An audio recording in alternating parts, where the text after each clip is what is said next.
اعوذ باللہ من الشیطان الرجیم، بسم اللہ الرحمن الرحیم۔ درود و سلام ہو محمد و آل محمد پر۔ السلام علیکم۔ بعثت خبر نامے میں خوش آمدید۔ نظر ڈالتے ہیں 25 جولائی کی اہم ملکی اور عالمی خبروں کی شہ سرخیوں پر۔ مقبوضہ کشمیر میں گزشتہ 3 روز کے دوران قابض بھارتی فوج کی فائرنگ سے 6 نوجوان شہید ہو گئے۔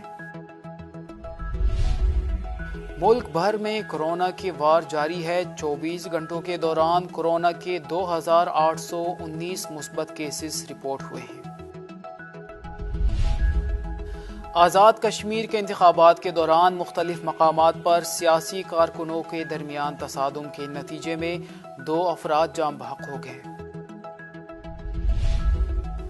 عالمی کورونا وبا کی چوتھی لہر کے پیش نظر پنجاب حکومت نے مخصوص اضلاع میں گھر گھر ویکسین لگانے کی مہم شروع کرنے کا اعلان کر دیا ہے۔ افغان حکومت نے طالبان کے حملوں کو روکنے کے لیے ملک بھر میں کرفیو نافذ کر دیا ہے۔ عراقی وزیر اعظم مصطفیٰ الخادمی نے کہا ہے کہ داعش کے خلاف جنگ اب خود لڑ سکتے ہیں، اس لیے امریکی فوج کی اب ضرورت نہیں رہی۔ بھارتی شہر حیدرآباد میں سابق کارسوک اور RSS کے سابق کارکن محمد عامر عرف بلبیر سنگھ کی لاش حافظ بابا نگر کے علاقے میں ان کی رہائش گاہ سے برآمد ہوئی ہے۔ آسٹریلیا کے بعد فرانس، اٹلی اور برطانیہ میں بھی کورونا ویکسینیشن، سخت SOPs اور لاک ڈاؤن کے خلاف ہزاروں افراد نے شدید احتجاج کیا اور بندشیں ختم کرنے کا مطالبہ کیا۔ وائٹ ہاؤس کے سابق ڈاکٹر کا کہنا ہے کہ امریکی صدر جو بائیڈن ذہنی طور پر مفلوج ہونے کے باعث کام جاری رکھنے کے قابل نہیں ہیں۔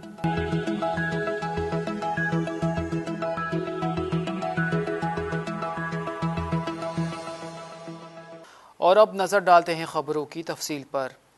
مقبوضہ کشمیر میں گزشتہ 3 روز کے دوران قابض بھارتی فوج کی فائرنگ سے 6 نوجوان شہید ہو گئے۔ کشمیر میڈیا سروس کے مطابق مقبوضہ کشمیر میں قابض بھارتی فوج کی بربریت کا سلسلہ جاری ہے۔ حالیہ ریاستی دہشت گردی کی کارروائیوں کے نتیجے میں مزید 2 کشمیری نوجوان شہید ہو گئے، جس کے بعد 3 روز میں شہید نوجوانوں کی تعداد 6 تک پہنچ گئی ہے۔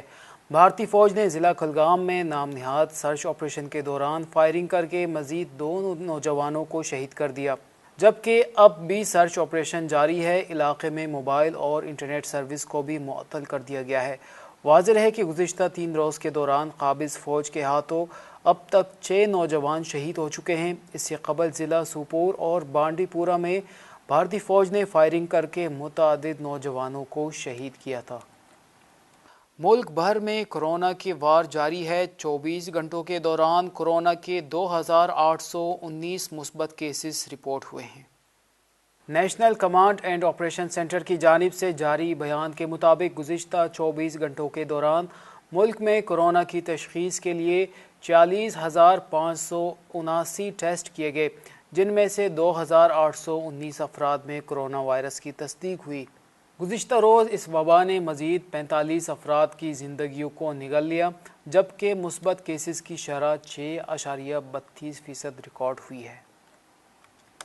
آزاد کشمیر کے انتخابات کے دوران مختلف مقامات پر سیاسی کارکنوں کے درمیان تصادم کے نتیجے میں 2 افراد جاں بحق ہو گئے۔ آزاد کشمیر کی قانون ساز اسمبلی کی 45 نشستوں پر پولنگ کے دوران مختلف مقامات پر سیاسی جماعتوں کے درمیان تصادم ہوا ہے۔ کوٹلی میں حلقہ LA-12 میں پولنگ اسٹیشن میں پیپلز پارٹی اور PTI کے کارکنوں کے زبانی تلخ کلامی نے خونی تصادم کی شکل اختیار کر لی۔ جھگڑے کے دوران فائرنگ سے 2 افراد جاں بحق ہو گئے۔ لیپا کے حلقہ LA-33 کے پولنگ اسٹیشن نمبر 111 میں نون لیگ اور تحریک انصاف کے کارکنوں میں تصادم کے باعث ووٹنگ کا عمل کچھ دیر کے لیے روک دیا گیا۔ باغ میں حلقہ LA-15 ہاڑی گہل پیدر محمد علی پولنگ اسٹیشن پر PTI اور پیپلز پارٹی کے کارکن گتم گتا ہو گئے۔ دونوں جانب سے لاٹھیوں کا آزادانہ استعمال کیا گیا، جس کے نتیجے میں 10 افراد زخمی ہو گئے۔ پرتشدد کارکنوں کو منتشر کرنے کے لیے وہاں تعینات FC اہلکاروں نے ہوائی فائرنگ بھی کی۔ مظفر آباد میں حلقہ L3 کے پولنگ سٹیشن 25 اور 26 میں سیاسی جماعتوں کے کارکنوں کے درمیان وقفے سے ہونے والی ہاتھا پائی کے باعث پولنگ کا عمل متاثر ہوا۔ پولنگ سٹیشن میں تناؤ کو دیکھتے ہوئے پولیس کی مزید نفری تعینات کر دی گئی۔ عالمی کورونا وبا کی چوتھی لہر کے پیش نظر پنجاب حکومت نے مخصوص اضلاع میں گھر گھر ویکسین لگانے کی مہم شروع کرنے کا اعلان کر دیا ہے۔ سیکرٹری صحت پنجاب کے مطابق خصوصی ویکسینیشن مہم 26 جولائی سے 10 اگست تک جاری رہے گی، جس میں لاہور، ملتان، گجرانوالہ اور فیصل آباد کی 40% آبادی کو ویکسین دی جائے گی۔ انہوں نے مزید کہا کہ راولپنڈی کی 70% آبادی کو بھی ویکسینیٹ کیا جائے گا، جبکہ یونین کونسل کی سطح پر شہریوں کو ان کی دہلیز پر ویکسین لگائی جائے گی۔ دوسری جانب national command and operation centre نے کورونا کی چوتھی لہر کے پیش نظر 1 اگست سے اندرون ملک ہوائی سفر کے لیے کورونا سرٹیفکیٹ لازم قرار دے دیا ہے۔ اس سے قبل NCOC کے مطابق پاکستان کے تمام سیاحتی مقامات پر جانے والے 30 سال یا اس سے زائد عمر کے افراد پر بغیر ویکسینیشن سرٹیفکیٹ کے سفر اور ہوٹل بکنگ پر عائد پابندی کو یقینی بنانے کے لیے احکامات جاری کر دیے تھے۔ پاکستان میں کورونا کی بھارتی قسم ڈیلٹا وائرس کے کیسز سامنے آ رہے ہیں، جس کی وجہ سے ملک بھر میں کورونا کی چوتھی لہر پھیلنے کا خدشہ پیدا ہو گیا ہے۔ افغان حکومت نے طالبان کے حملوں کو روکنے کے لیے ملک بھر میں کرفیو نافذ کر دیا ہے۔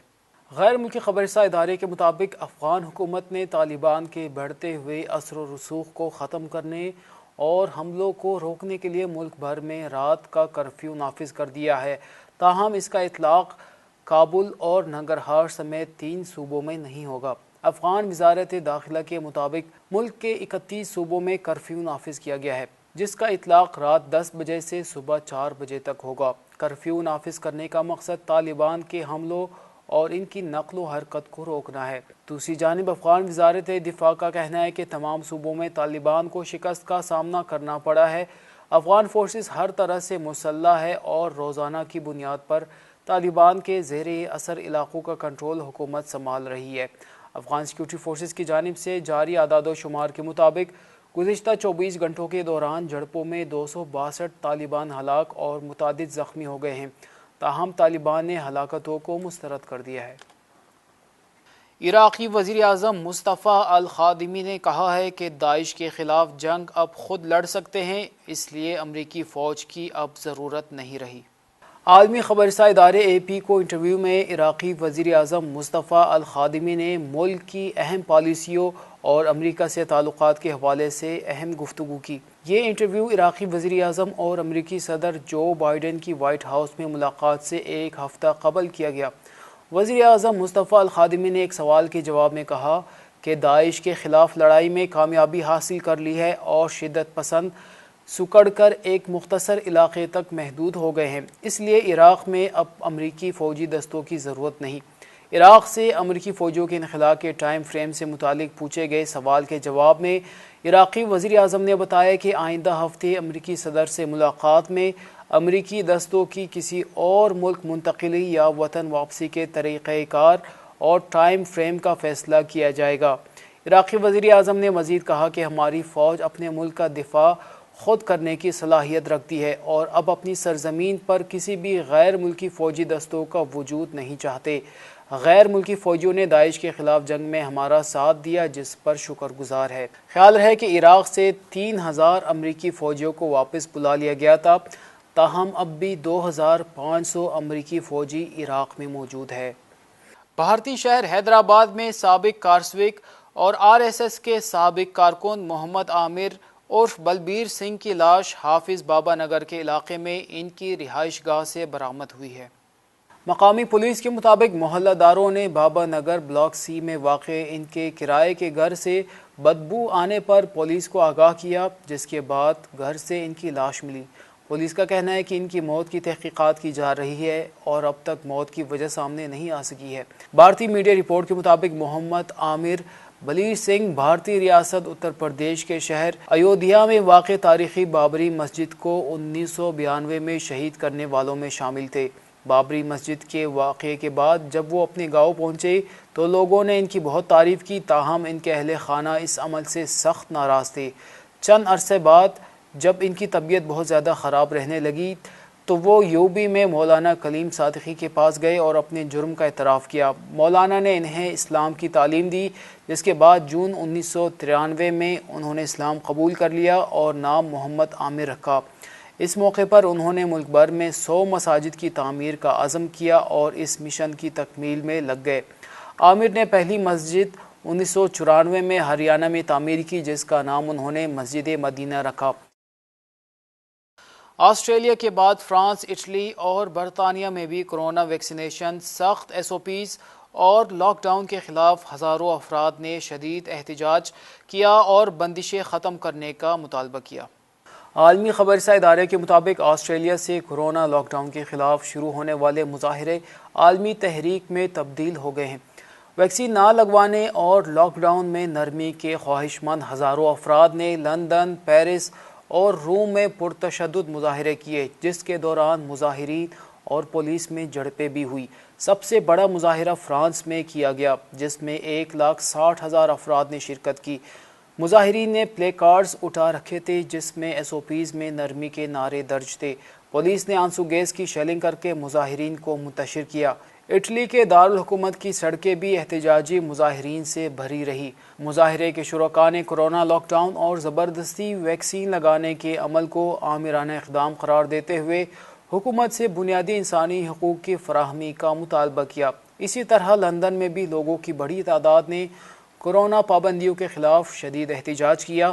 مظاہرین کا کہنا ہے کہ حکومت نے کورونا کے نام پر صرف اس ماہ 6 لاکھ سے زائد افراد کو خود ساختہ قرنطینہ پر مجبور کر دیا ہے، جو کہ ناقابل برداشت ہے۔ واضح ہے کہ دنیا بھر میں کورونا کی بھارتی قسم تیزی سے پھیل رہی ہے، جس کی وجہ سے کئی ممالک میں کورونا لاک ڈاؤن سخت کر دیا گیا ہے۔ وائٹ ہاؤس کے سابق ڈاکٹر کا کہنا ہے کہ امریکی صدر جو بائیڈن ذہنی طور پر مفلوج ہونے کے باعث کام جاری رکھنے کے قابل نہیں ہیں۔ وائٹ ہاؤس کی جانب سے جاری کردہ بیان میں کہا گیا ہے کہ امریکی صدر جو بائیڈن کو صحت سے متعلق شدید نوعیت کا مسئلہ درپیش ہے جو مزید بگڑے گا۔ سابق صدر باراک اوباما اور ڈونلڈ ٹرمپ کے ادوار میں وائٹ ہاؤس کے فزیشین رہنے والے ڈاکٹر رونی جیکسن کا کہنا ہے کہ صحت کے شدید مسائل کے سبب امریکی صدر جو بائیڈن عہدے پر کام جاری رکھنے کے اہل نہیں ہے۔ سابق ڈاکٹر وائٹ ہاؤس کا کہنا ہے کہ 79 برس کے جو بائیڈن کو مجبور کیا جائے گا کہ وہ مستعفی ہو، یا بائیڈن مستعفی نہ ہوئے تو 25ویں ترمیم کے ذریعے انہیں ہٹانا پڑ سکتا ہے۔ خیال رہے کہ جو بائیڈن بدھ کو صحافیوں سے بات کرتے ہوئے کئی بار اٹکے اور بول پن کا شکار ہو گئے۔ 1 ماہ پہلے بھی رپورٹر کو جواب دیتے ہوئے بائیڈن کو جیب سے پرچہ نکالنا پڑ گیا تھا۔ یہ تھی اب تک کی خبریں۔ اگلے خبر نامے تک اجازت دیجیے، تب تک ہماری ویب سائٹ www.baisatnews.com سے تازہ ترین خبریں حاصل کرتے رہیے۔ اللہ حافظ۔